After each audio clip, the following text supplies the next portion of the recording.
I want to circle back to a couple of technicalities that I find a lot of people struggle with, and I would like to hear your point of view on. I see people struggling with pricing and with understanding scheduling. Like, because the customer is obvious he's not going to know how to price something, but I find out so many contractors, they don't really know how much something should cost when you take the whole picture. They have trouble estimating that, and they also don't know to approximate the time properly. Yep. So how do you handle those two aspects of the business?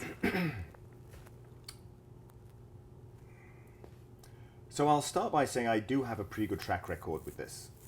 In 15 years, we've never lost money on a project, which is unusual.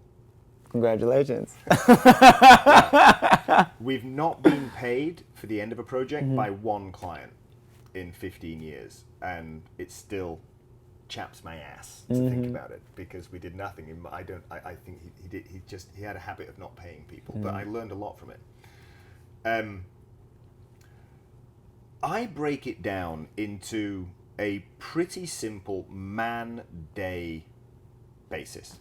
So I'll look at a room and I'll say, okay, we're going to frame out, plaster, and paint this wall.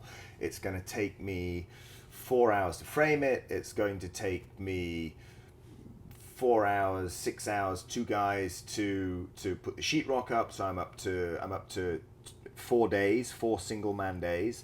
And then it's going to take me a day to tape it and skim it. So I'm at 5 days. Then it's going to take me. So that wall's going to take me 5 days, 5 man days to put up.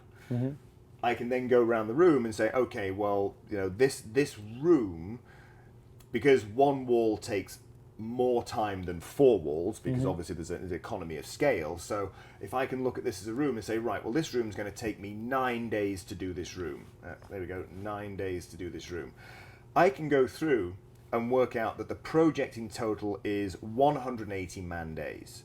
Well, if I put 5 guys on it, let's say 200 man days for ease of reckoning. If I put 4 guys on that, it's going to be 50 man days. Well, is that practical to put 4? So I can then work out, well, I can put 10 guys on because it's a big apartment for the first week to do the demolition, then it's going to be this. So I can look at this and then say, all right, this is probably going to be about an 8-week project.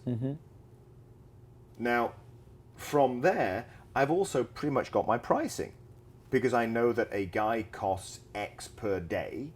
I can multiply that out, put in my insurances and all the other expenses that go into it, and I've pretty much got my labor price and my time for the project. And then from there, I can plug in all the subcontractors. So the HVAC is going to be $25,000 and it's going to take the guy 2 weeks. Well, that will schedule in very nicely after the demolition. That will go in first. Then I've got the sprinklers going in. That will start perhaps a week after the HVAC is finished.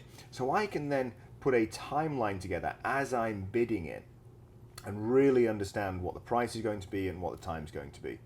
And it's as simple as that, really. It's pretty straightforward.